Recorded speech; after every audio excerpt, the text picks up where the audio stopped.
I saved for months to buy my daughter a $2,000 laptop. My sister's kids threw it in the fire while my parents laughed.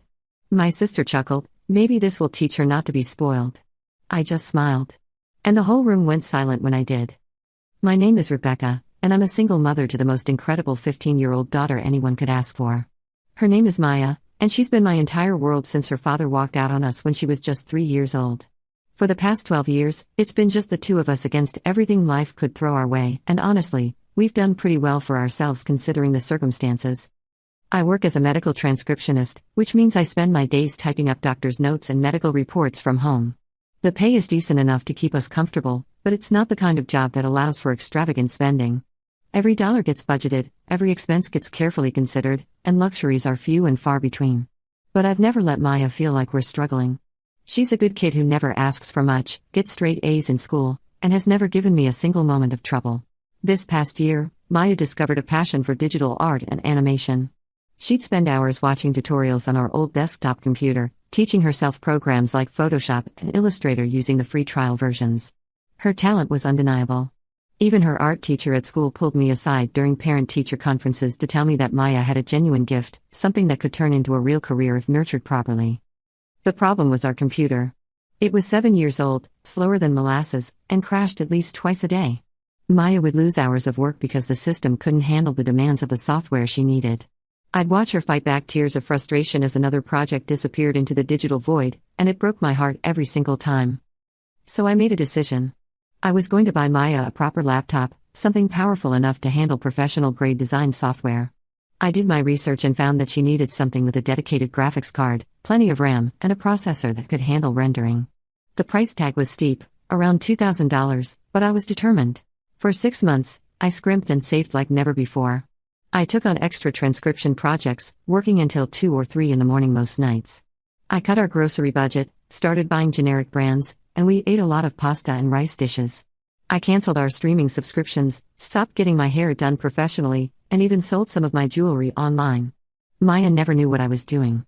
As far as she was concerned, everything was normal. I'd hidden the money in an envelope tucked inside a book on my shelf, watching that stack of bills grow slowly but surely. Every time I added another $20 or $50, I'd feel this surge of pride. I was doing this. I was making it happen for my daughter. Finally, after 6 months of sacrifice, I had enough. I ordered the laptop online, choosing to have it shipped to my address rather than risk any porch pirates. When that box arrived, I nearly cried. It was heavy and sleek, and I knew Maya was going to lose her mind when she saw it. I decided to give it to her at our annual family Thanksgiving gathering. My parents host it every year at their house, and usually, my older sister Jennifer and her family attend too. Jennifer has 3 kids, Brandon is 13, Tyler is 11, and Chloe is 8. I'll be honest, those kids are nightmares. They're loud, destructive, and have absolutely no sense of boundaries or respect for other people's belongings. But Jennifer thinks they're perfect angels who can do no wrong, and my parents enable every bit of their bad behavior. My parents have always favored Jennifer. She's the golden child who married a successful orthodontist named Derek, lives in a massive house in the suburbs, and can afford to buy her kids whatever they want whenever they want it. I'm the disappointment who got pregnant young, couldn't make her marriage work, and struggles to make ends meet. They've never said it outright, but the favoritism has always been obvious in 1,000 small ways. Still, I wanted Maya to have a proper Thanksgiving with family, and I was excited to give her the laptop in front of everyone. I thought maybe, just maybe, my parents would be proud of me for working so hard to give my daughter something special. Thanksgiving Day arrived, and we headed over to my parents' house around noon. The place was already chaotic when we got there. Brandon and Tyler were running through the house screaming, while Chloe was having a meltdown because she wanted to eat dessert before dinner. Jennifer was on her phone, completely ignoring them, while Derek watched football in the living room with my dad. My mom was in the kitchen, and when I offered to help, she waved me away. Jennifer's already got everything under control, she said, which was laughable because Jennifer wasn't doing anything. But I didn't argue. I just took Maya out to the backyard where my dad had started a fire in the fire pit. After dinner, which was the usual uncomfortable affair of my parents gushing over Jennifer's kids while barely acknowledging Maya, I decided it was time. I went out to my car and carefully brought in the wrapped laptop. The box was disguised in festive wrapping paper, and Maya's eyes lit up when she saw the size of it. "Mom, what is that?"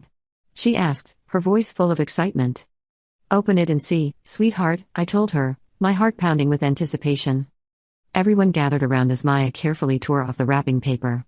When she opened the box and saw the laptop, her hands flew to her mouth. Mom, is this real? Is this actually for me? It's all yours, baby. For your art, I said, feeling tears prick my eyes. Maya threw her arms around me, and for a moment, everything was perfect. She was so happy, so grateful, and I felt like I'd conquered the world. Then Brandon snatched the laptop right out of the box. Whoa, this is so cool, he shouted, running toward the back door with it. Brandon, give that back right now. I called after him, but he ignored me completely. Maya jumped up to follow him, and I was right behind her. We got outside just in time to see Brandon showing the laptop to Tyler and Chloe near the fire pit. The three of them were passing it around, their sticky fingers all over the pristine screen. Please be careful with that, Maya said, her voice shaking. It's for my schoolwork. It's just a computer, don't be so uptight, Tyler sneered, and I felt my blood pressure spike. I marched over and reached for the laptop. Give it back now. This isn't a toy. That's when Brandon did it. He held the laptop over the fire pit, dangling it like it was nothing more than a piece of trash. What are you going to do if I drop it? He taunted. Brandon, I swear to God, if you drop that, I didn't even get to finish my sentence. He let go. I watched in absolute horror as that $2,000 laptop, the one I'd worked myself to exhaustion for, tumbled through the air and landed directly in the flames. The sound of the casing cracking from the heat was like a gunshot. Maya let out a scream that I'll hear in my nightmares for the rest of my life. She tried to run toward the fire, but I grabbed her, holding her back as we both watched the laptop melt and burn. The screen cracked, the keyboard bubbled, and within seconds it was completely destroyed. I was in shock. My brain couldn't process what had just happened. 6 months of work, of sacrifice, of going without, destroyed in an instant by my nephew's cruelty. But what happened next was somehow even worse. From behind us came laughter. My father's deep chuckle, my mother's high-pitched giggle, and Derek's amused snort. I turned around to see all three of them standing on the patio, watching the laptop burn like it was some kind of evening entertainment. Jennifer walked over, a smirk on her face that I wanted to slap off. Honestly, Rebecca, maybe this will teach Maya not to be so spoiled. She's 15 and getting a $2,000 laptop? That's excessive. You're just trying to buy her love because you feel guilty about the divorce. The world seemed to tilt on its axis. My sister, my own blood, was justifying what her monster of a son had just done. And my parents were still laughing. Something inside me shifted. The part of me that had always tried to keep the peace, that had swallowed my pride and accepted being the lesser daughter, that had made excuses for their behavior, just died. I smiled. It wasn't a happy smile or even an angry smile. It was the smile of someone who had finally reached their breaking point and found a strange sense of calm on the other side of it. The laughter died immediately. The whole room went silent when I did that. They could see it in my face, I'm sure. Something had fundamentally changed. Maya, go get in the car, I said quietly, not taking my eyes off my sister. Mom, the laptop, she started, tears streaming down her face. Now, sweetheart. Wait for me in the car. She must have heard something in my tone because she didn't argue. She ran back through the house, and I heard the front door slam a moment later. I turned to face my family, that smile still on my face. Here's what's going to happen, I said, my voice eerily calm. Jennifer, you're going to replace that laptop. The exact model, by this weekend. Jennifer laughed, but it sounded nervous. I'm not doing any such thing. It was an accident, and frankly, you shouldn't have been flaunting expensive things around the kids. It wasn't an accident. Your son deliberately destroyed my daughter's property. And you're going to pay for it, or I'm filing a police report for destruction of property and pressing charges against Brandon. My dad stepped forward. Now, Rebecca, let's not be dramatic. Boys will be boys. You're overreacting. Boys will be boys? I repeated, my voice dropping even lower. That's your response? Brandon deliberately destroyed something worth $2,000, and that's what you're going with? My mother chimed in, we're not giving you money for a new laptop. You'll just have to save up again. And maybe this time, think about whether Maya really needs something so expensive. That's when I pulled out my phone. I'd been recording since the laptop hit the fire. I had everything, including their laughter and Jennifer's cruel comments. I have video evidence of Brandon destroying the laptop and all of you condoning it. I will take this to the police, and I will press charges. Brandon is 13, which means he can be charged with criminal mischief in our state.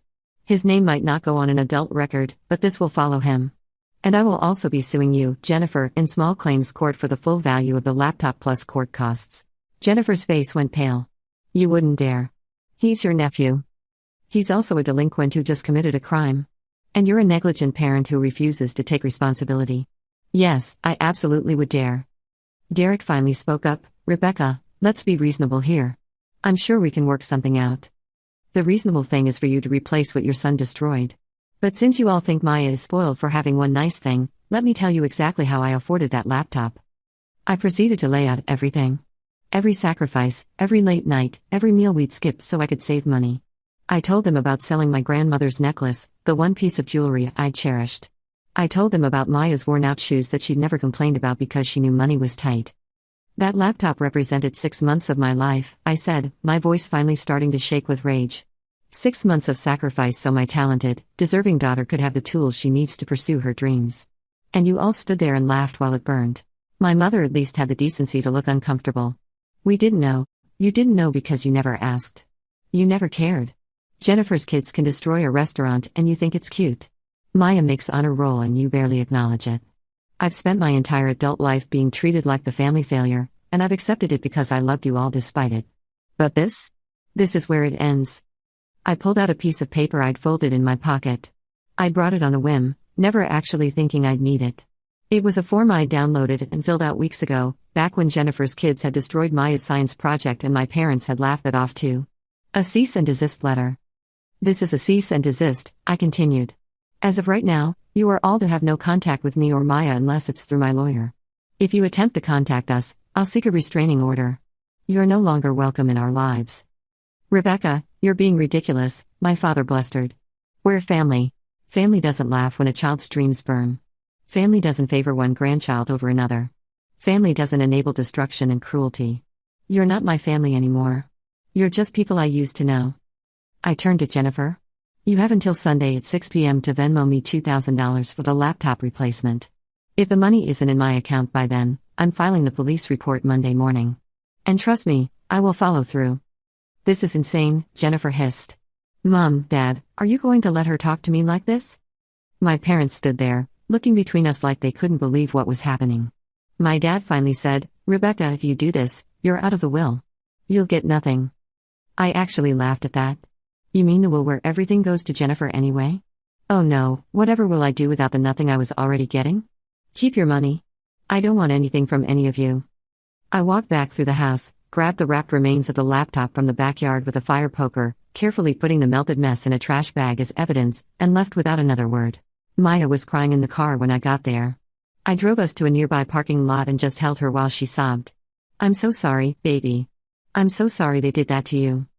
Why do they hate us? She asked, and it broke my heart all over again. They don't hate us, I told her, though I wasn't sure I believed it myself anymore. They're just broken people who don't know how to love properly. But we're going to be okay. We don't need them. That night, I couldn't sleep. I lay in bed staring at the ceiling, replaying the entire evening over and over in my mind. The sound of Maya's scream. The smell of burning plastic and metal. The laughter. God, the laughter was the worst part. Every time I closed my eyes, I saw my mother's face, her eyes crinkled with amusement as my daughter's dreams literally went up in smoke. Around 3 a.m, I got up and went to Maya's room. She was finally asleep, her face still blotchy from crying. On her desk was a sketch she'd been working on before Thanksgiving, drawn with colored pencils because that's all we could afford for her art supplies. It was beautiful, a fantasy landscape with intricate details that she'd spent weeks perfecting. She told me she wanted to digitize it, to turn it into something she could animate. Now that chance was gone. I sat on the edge of her bed and watched her sleep, and I made myself a promise. This wasn't just about a laptop anymore. This was about every time my parents had dismissed Maya's achievements. Every time Jennifer's kids had broken something of Maya's and it was brushed off as kids being kids. Every time I'd been made to feel like my hard work and sacrifices meant nothing because I didn't have a wealthy husband or a big house. The next morning, Friday, I started documenting everything.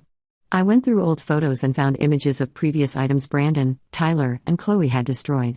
There was Maya's birthday cake from 2 years ago that Brandon had deliberately pushed off the table because he wanted ice cream instead.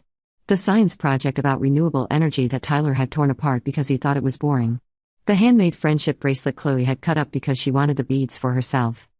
I found text messages between Jennifer and me where I'd asked her to talk to her kids about respecting other people's belongings. Her responses were always dismissive. They're just kids, Rebecca. Lighten up. Or maybe if Maya wasn't so uptight about her stuff, they'd get along better.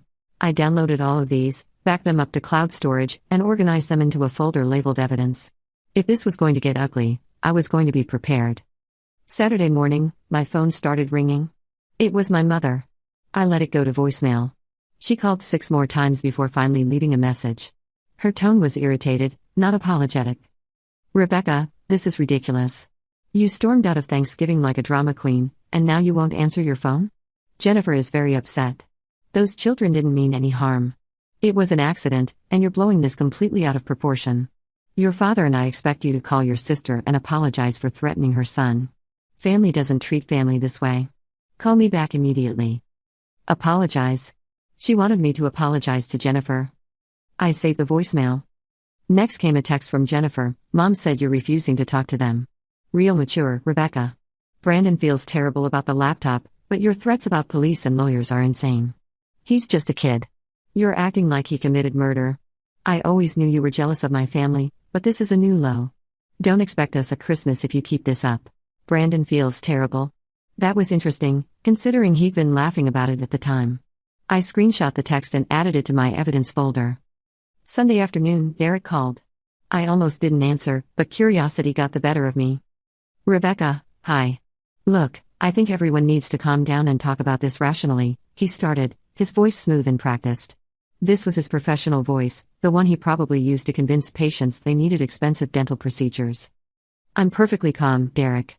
Are you calling to tell me you're replacing the laptop? I'm calling to see if we can reach a reasonable compromise. $2,000 is a lot of money. It certainly is. That's why I worked 6 months to save it." "Right, and that's admirable, really. But pressing charges against a 13-year-old? That seems excessive. Brandon made a mistake. He's a good kid who made a bad choice in the moment. Derek, your son held my daughter's laptop over a fire and deliberately dropped it in. That's not a mistake. That's a choice. And according to the law, it's a crime. But think about Brandon's future. A criminal record. He's a minor. His juvenile record will be sealed when he turns 18. He'll be fine. Unlike Maya, who now has nothing to pursue her passion because your son destroyed her property and you refuse to take responsibility." There was a pause. "What exactly do you want, Rebecca?" "I already told you. $2,000 by Sunday at 6 p.m. It's now Sunday at 3. You have 3 hours. And if we pay it, you'll drop everything? The police report, the court filing? If the money is in my account by 6, I won't file anything. You have my word." Another pause. "I need to discuss this with Jennifer." "You have 3 hours, Derek." He hung up. 6 p.m. came and went. My Venmo account remained at its usual depressing balance of $12.37. I wasn't surprised, but I was disappointed. Part of me had hoped they'd come through, that they'd recognize the gravity of what happened and do the right thing. Instead, at 6:47 p.m., I received a text from Jennifer. "We're not giving you a dime. Do your worst. You look like a vindictive monster going after a child, and Mom and Dad will never forgive you. Hope it's worth it." I screenshot that text too. Then I looked up the address for our local police station and made plans for Monday morning. That night, I sat Maya down and explained what was going to happen. I didn't want her blindsided when family members inevitably started calling her or showing up at school. "Mom, will Brandon really get in trouble? Like, serious trouble?" she asked, her eyes wide with worry. Even after everything, she was concerned about him. "He's going to face consequences for his actions, yes. But he's 13, not 5. He knew what he was doing was wrong, and he did it anyway. If we don't hold him accountable now, he's just going to keep hurting people. But Grandma and Grandpa are going to be so mad at us. They already are, sweetheart. And that's okay. Sometimes doing the right thing means people get mad at you. But I need you to understand something important. What Brandon did was wrong, what Aunt Jennifer said was cruel, and what your grandparents did by laughing was unforgivable. None of that is your fault, and none of it is because you did anything wrong.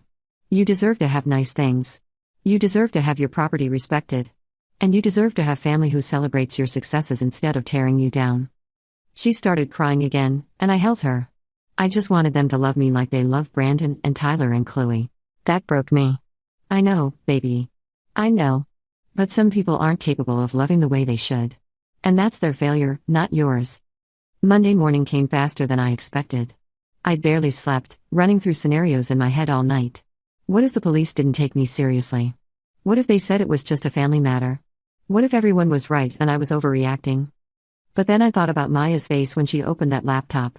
The pure joy, the gratitude, the excitement about all the things she'd be able to create. And then I thought about her face when it hit the fire. The devastation, the disbelief, the heartbreak. No. I wasn't overreacting. If anything, I'd been underreacting for years. The police station was quiet when I arrived at 9 a.m. The officer at the front desk was a middle-aged woman with kind eyes and a no-nonsense demeanor. I explained why I was there, and she directed me to wait in a small room. Detective James Rodriguez came in about 10 minutes later.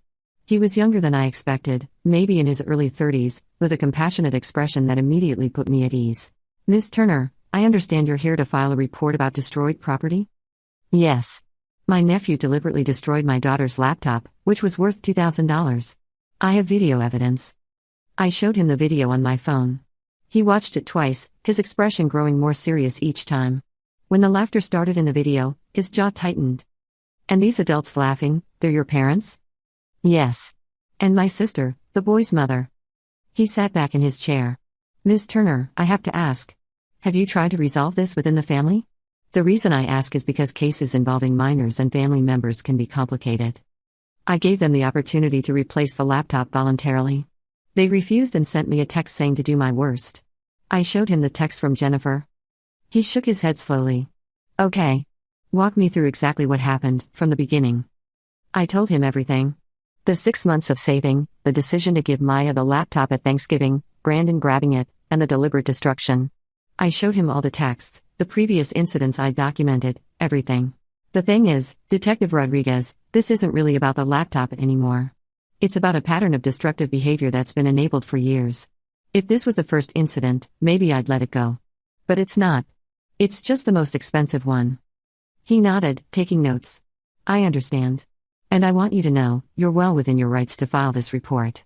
Given the value of the property and the video evidence showing it was deliberate, we can charge the minor with criminal mischief in the 3rd degree. Because he's 13, it'll go through family court, not criminal court." "What does that mean for him, realistically?" "It depends on the judge and his record, if he has one. Could be mandatory counseling, community service, restitution.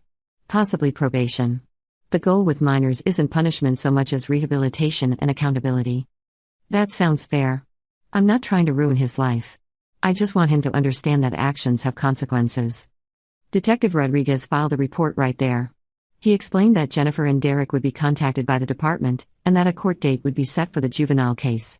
He also gave me information about filing in small claims court for the civil side of things. When I left the police station that morning, I felt a strange mix of relief and dread. Relief that I'd finally taken action, dread about what was coming next. That same week proved me right about the dread. My father showed up at my workplace. I work from home, but apparently, he'd gotten the idea that confronting me in person would change my mind. I saw his car pull up through my window, and I immediately called Maya's school to put them on alert that under no circumstances were her grandparents or aunt to pick her up or have access to her. When he knocked on the door, I opened it but didn't invite him in. He looked older somehow, his face red with anger. "Have you lost your mind?" he shouted. "The police called Jennifer and Derek this morning." "The police, Rebecca?" "Over a laptop." "Over the deliberate destruction of $2,000 worth of property," I corrected calmly. "He's your nephew. He's a child. He's a teenager who committed a crime. I gave Jennifer and Derek the chance to make it right. They refused. So now we're doing this the legal way. Jennifer is beside herself. Derek's talking about how this could affect his practice if word gets out. You're destroying this family." "No, Dad. I'm holding someone accountable for their actions. There's a difference. Now, if you don't leave my property, I'll call the police and tell them you're harassing me." His face went even redder. "After everything we've done for you, everything you've done for me? Like what, exactly? You've spent 15 years making it clear I'm the disappointment. That Maya doesn't matter as much as Jennifer's kids. That my struggles are something to be ashamed of while Jennifer's success is something to celebrate. What exactly have you done for me, Dad?" He sputtered, unable to come up with an answer. Finally, he said, "If you go through with this, you're not my daughter anymore."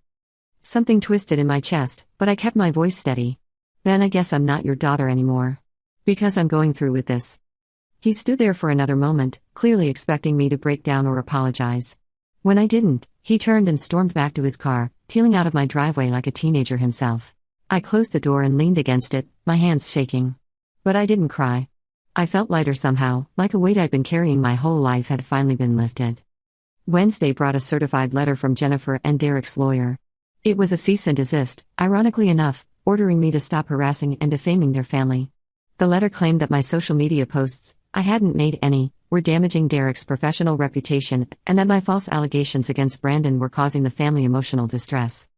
I forwarded it to the lawyer I'd consulted, a sharp woman named Patricia Chen who specialized in family law. She called me within an hour, and I could hear the smile in her voice. "This is actually good for us," she said. "They're claiming harassment and defamation, but you have video evidence of everything you've alleged. If anything, this letter shows consciousness of guilt. They know their son did something wrong, and they're panicking. So what do I do? Nothing. Keep the letter for your records. Don't respond to them or their lawyer directly. Continue with the police report and the small claims filing. And Rebecca? Document everything. Every call, every text, every attempt to contact you.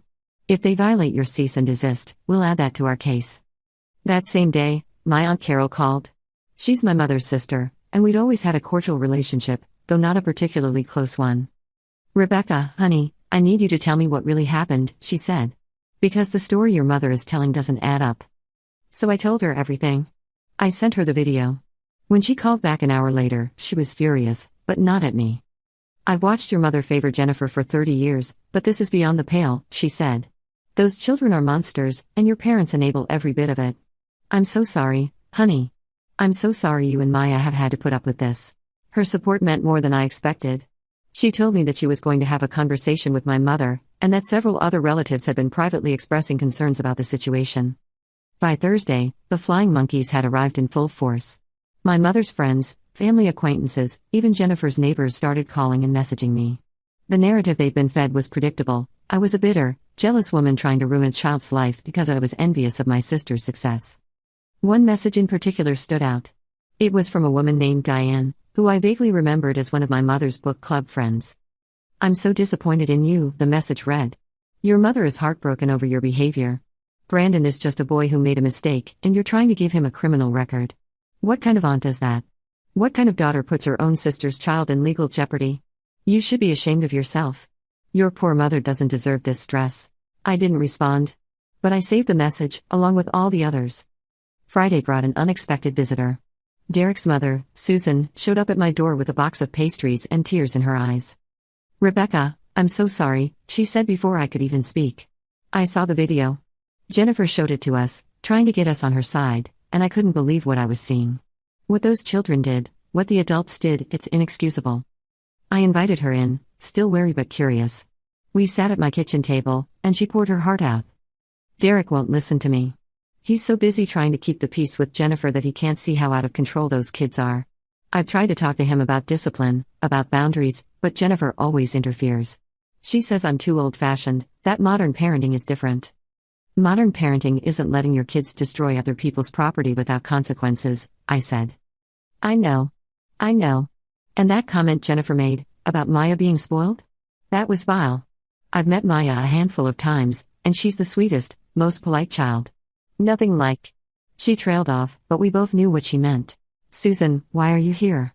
I asked gently. "Because someone needs to make this right. And because I'm terrified of what those children will become if someone doesn't intervene.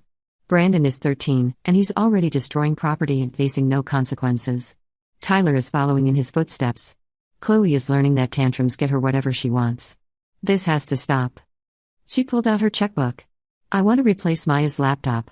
And before you say no, please understand that this is as much for my conscience as it is for Maya. I can't undo what happened, but I can do this." I stared at the check she wrote. $2,000. "Susan, you don't have to." "Yes, I do.